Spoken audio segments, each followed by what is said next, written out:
It's him. John. I told you. He's back. He wants to destroy everything. He will destroy everything.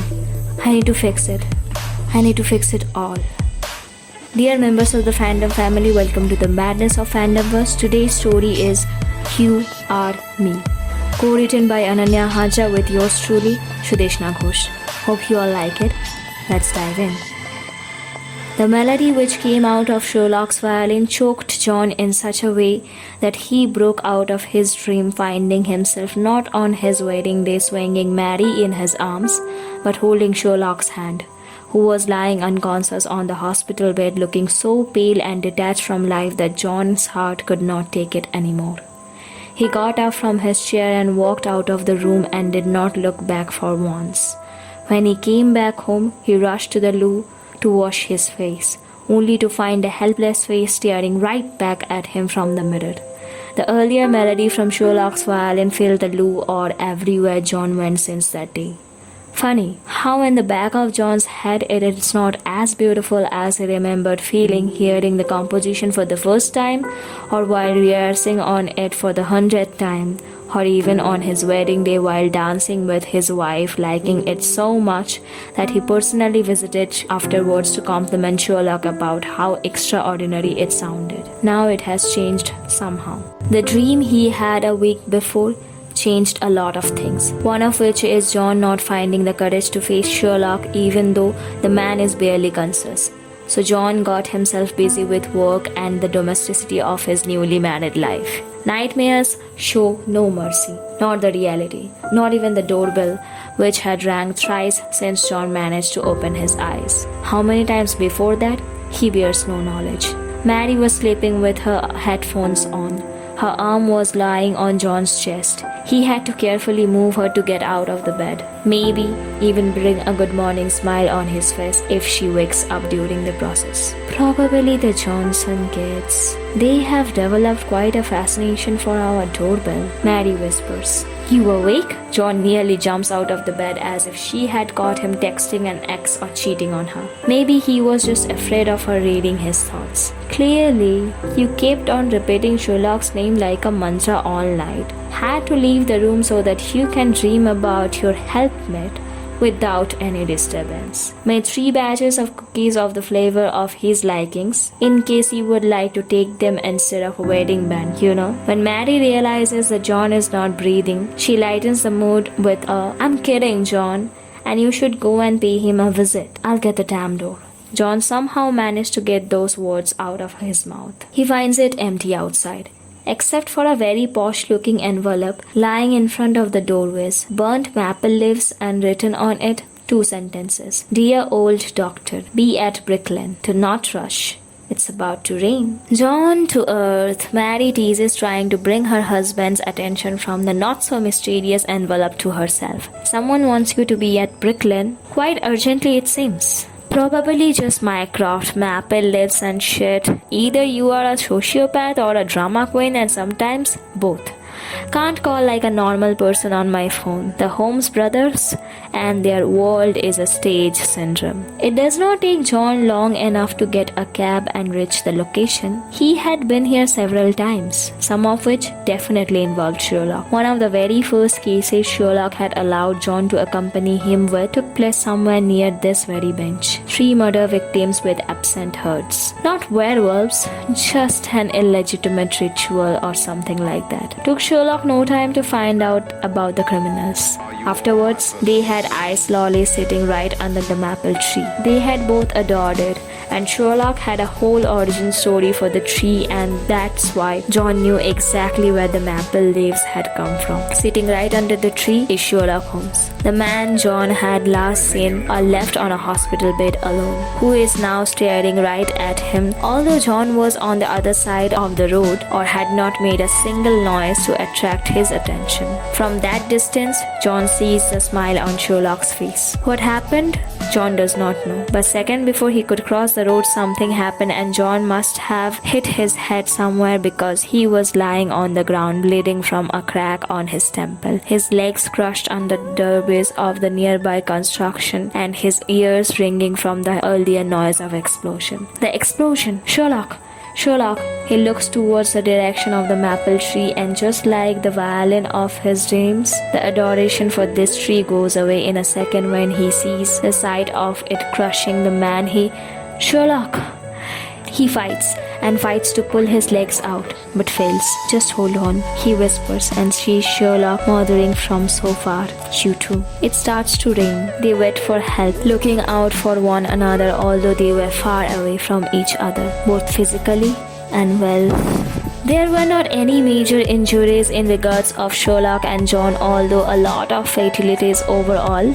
But the popular detective and his sidekick was fine, which made to the news on the brighter notes segment. John's cane was finally back for the first time for a real physical injury, and Sherlock had his hip bone displaced, but was mentally stable, requesting for more morphine and sugaring everyone too hard to let him out of the flat. John visits Sherlock now and then, and they were getting back together, helping Sherlock to figure out what or who caused the explosion. But it's no good when one has a leg problem and the other one has literally pain in the ass. Sherlock's violin case rests above the fireplace. John ignores its existence most of the time. Leave. What? One day John finds Sherlock sitting on the bed, head buried in his own fingers. Leave, he says. What? Out. Now. Sherlock sounds angry. Only if you tell me why. Because you did compromise your position to be my accomplice when you got yourself a wife. If this is your way of saying that, John, it's too risky, I don't want you to come with me because I'm protecting your life and your family that I have vowed to save. Then no, I need something more than that to leave you. He's back, Sherlock whispers. Who is? Moriarty. And the last time when John encountered that man, Sherlock disappeared for 2 years. All to save John. Sherlock will run again if John tries to stick by. So he agrees on leaving. On a goose chase again, wants me out. Look out for him. John texts Mycroft as soon as he is out of the flat. Certainly, Dr. Watson, replied Mycroft. John wakes up again with his head ringing with the music he now despises, gasping to get some air as if he just fought out of someone choking him. Mary comes with an envelope. Somebody left this outside. Oxford Street this time. No, I don't have the right feeling about this. And he was right. He was very much right, because he is taking Sherlock to a hospital now for the 3rd time in 6 months. And twice because of the bombing. Only this time, John was literally an inch away from the area which took the hit. Stay with me, he whispers.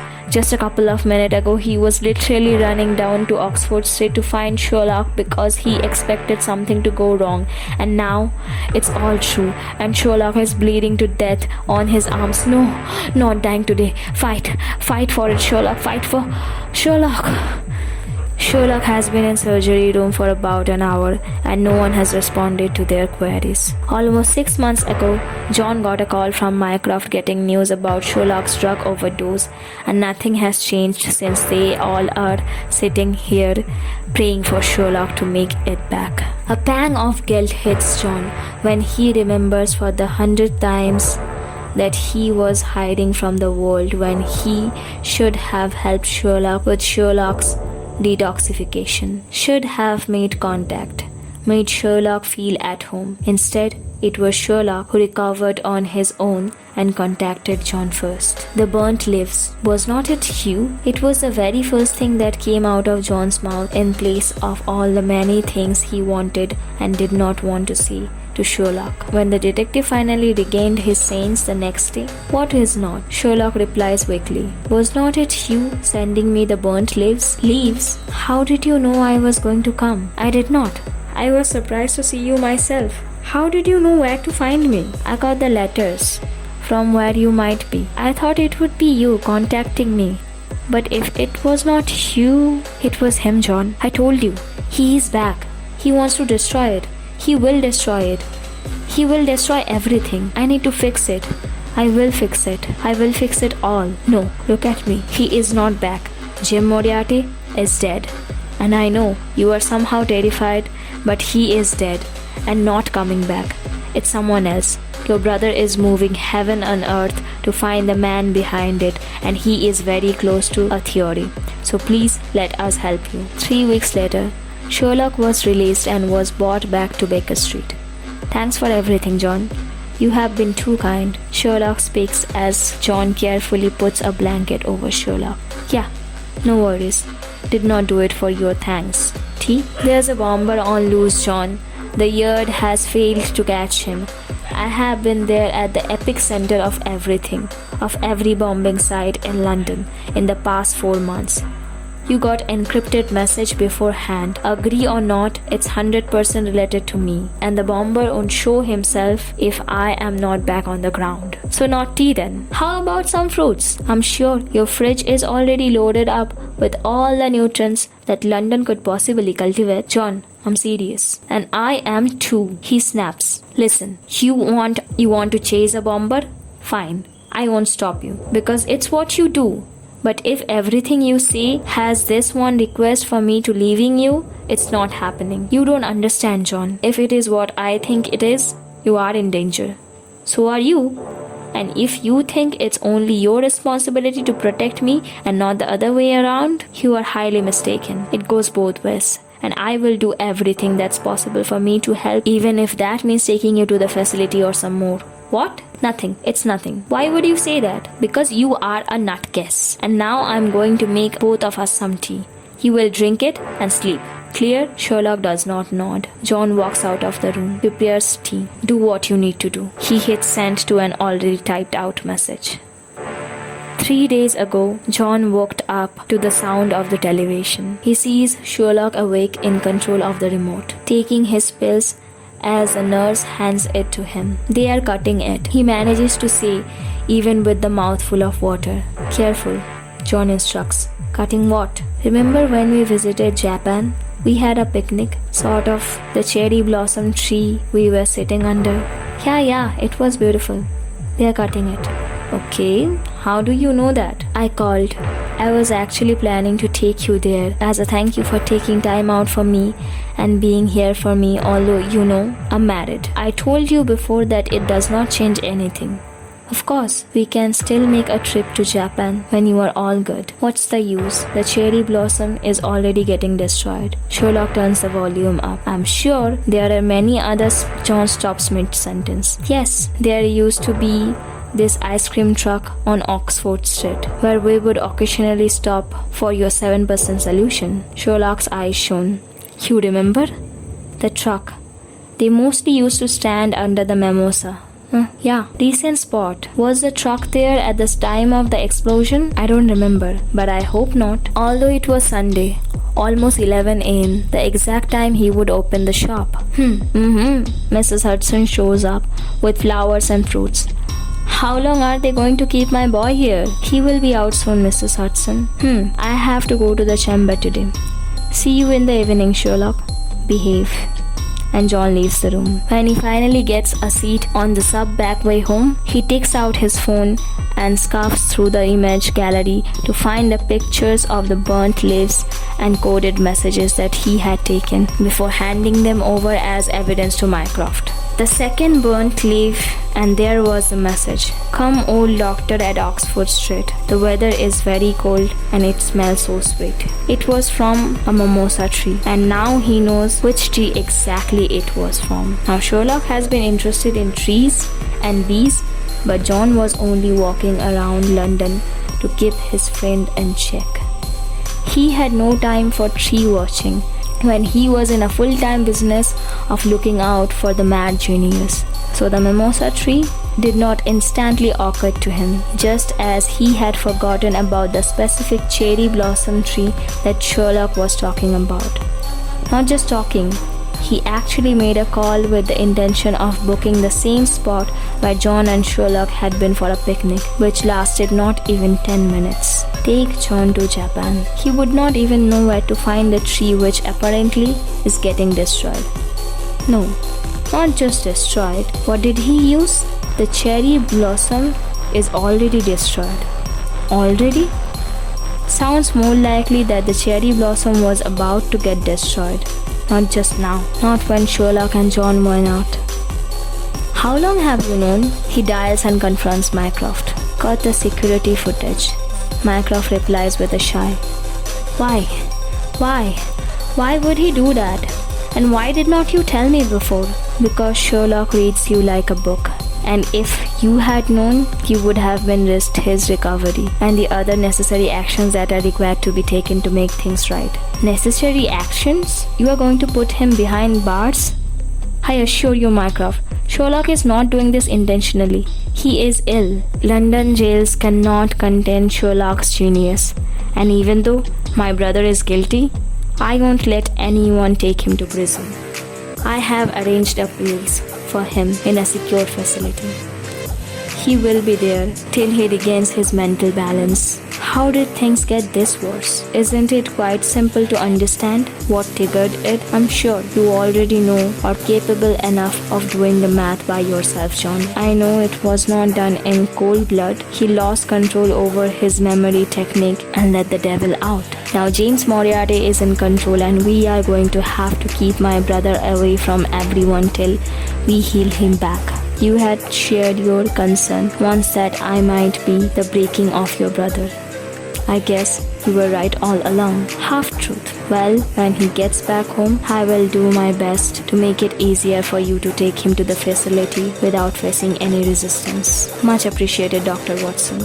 On my signal line, do what you need to do. He hit send to an already typed out message. The music coming out of two different violins from either side of the wall meet at one specific note, unaware of each other's existence. The younger Holmes siblings playing a song Sherlock has a memory of composing as a child. Love to know your thoughts. Please share them in the comments. Hope you all liked the video. Please like, share and subscribe to my channel and hit that bell icon so that you never miss updates of new fan fictions and much more.